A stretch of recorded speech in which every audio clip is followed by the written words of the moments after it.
So our next speaker it really needs no introduction, but I'll give a very quick introduction. Our next speaker is Lila Rose. Let's give her a warm... Here she comes. Here they both come.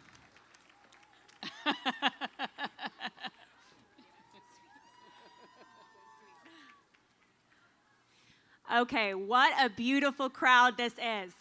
You all look beautiful, and it's such an honor to be with all of you. You truly are shining, shining lights in a dark city. California, our beautiful state, is not the sum of our worst decisions or our mistakes or even the evil that we have permitted here. There is so much good here. And you, every single one of you, are living proof of that. Despite what the media may tell you or how the politicians here behave, there are thousands of pro-life families in California and millions of pro-life people in California. And we are here near the anniversary of Roe v. Wade, celebrating its demise and celebrating life. I have some wonderful news to share with all of you, news that you helped make possible. Over 32,000 boys and girls have been saved because of the overturning of Roe v. Wade. So don't let anyone tell you that darkness is winning. 32,000 lives, 32,000 boys and girls who have their human right to life secured and who have a future because of decades of pro-life activism, advocacy, and judicial appointments. So we are here today to march, to celebrate, but we are also here to march to face the great darkness in our state. California, as you know, is one of the most pro-abortion states in the nation, and this is the culture of death at work. There are 9 abortion facilities in San Francisco alone, and over 150 abortion facilities across California. During the pandemic, as businesses and churches were forcibly closed, but abortion clinics were considered essential and permitted to remain open to kill, abortions increased in our beautiful state approximately 22% to 188,000 children killed in 2023 alone. Our governor, Gavin Newsom, has required that the chemical abortion pill be distributed on all 11 California university campuses and 23 California State University campuses. And in fall 2022,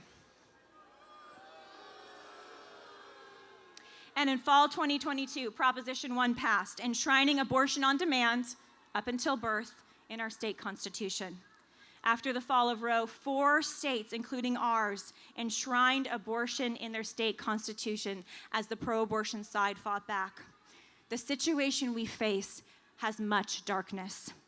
When we look at the darkness in this state and in our country, I know that it can be tempting to think that change is not coming or that change is not possible. But we would be wrong to think that. Often the biggest changes, the most important changes, happen slowly, quietly, and without attention or fanfare. They are steady, but the monumental changes that shape the centuries and the millennia. As human beings, we often think in terms of minutes or hours or days, maybe a few years. But the greatest changes are the work of generations, spanning lifetimes. So do not be discouraged by the evils around us, by the corruption, by the pro-death sentiment. Change is happening in California, the most meaningful and powerful change. That's the great project of many of you here today.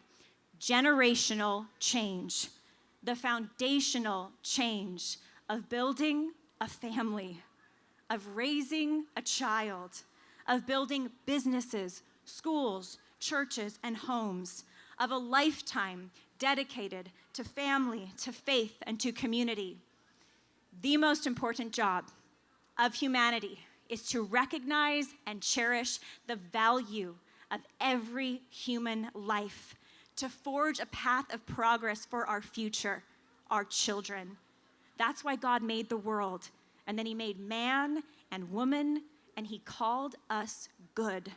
because he wanted to see humanity blossom and grow. He wanted to see the world full of the most beautiful of all of creation, his children, human beings made in his image. The most sacred task of a mother and a father is to raise the next generation. It's a sacred task that I feel so privileged to be taking part in as the mother of 2 young boys and now our third, our daughter. This is the long-term work. This is the long-term work. This is the reason I have such hope for California, for America, and for our world. Because the future belongs to those willing to put in the long-term work. The future belongs to children, and the future belongs to families raising those children, and to all the individuals who help those families raise those children. And that is what we do. But our opponents hate life. They denigrate life. They see human life as a threat, as a burden, not an asset or an opportunity. The pro-abortion ideology, the anti-natalist ideology, has no future. It inevitably self-destructs. It implodes in the face of beautiful, thriving, generous, bountiful human life. Many of the politicians of today do not understand this. They are pro-abortion. They are anti-natalist. They are obsessed with woke ideology, sexual libertinism, hedonism, and ever larger and looming government control and power. But these ideologies, these behaviors, do not lead to human flourishing. We know that. They divide us. They harm us. They cripple human progress. The ideologies of the culture of death cannot and will not win. We know what leads to human flourishing. Children raised in a loving home with a mother and a father who are married and who sacrifice for each other. Communities built on the shared project of honoring God, respecting human dignity and freedom, and living lives of hard work, service, and honesty. Personal responsibility alongside mutual service and care for the vulnerable and needy. We need to be involved, passionately involved in building new institutions and reinvigorating old ones in every part of society: entertainment, media, education, business, technology, news. This is our winning strategy. This is the light that overcomes the darkness. Family is our future. Ever heard of Jeff Bezos or Elon Musk? Anybody? Besides being 2 of the wealthiest men in the world and the most innovative, Musk and Bezos think about civilizational problems. They have a hunger to impact the world beyond their lifetime. They like space travel. They want to build things that stand the test of time. But did you know that both Bezos and Musk have something else in common? Musk's mother left his father after suffering great abuse at his hands. She struggled to raise Elon as a young, single mother.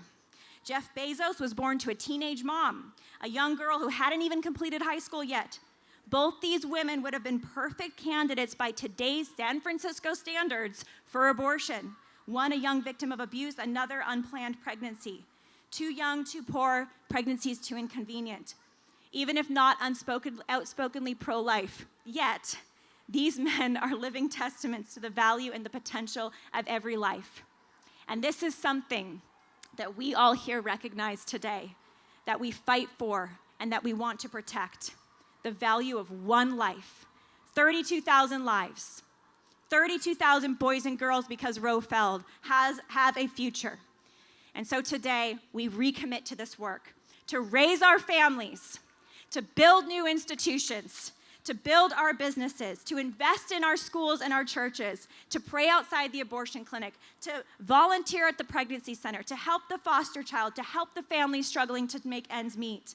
Together, as we serve the vulnerable in our communities, as we speak boldly and loudly and unapologetically against the killing of the most vulnerable, we recognize and we stand because we know that life is greater than death. And human life is the future.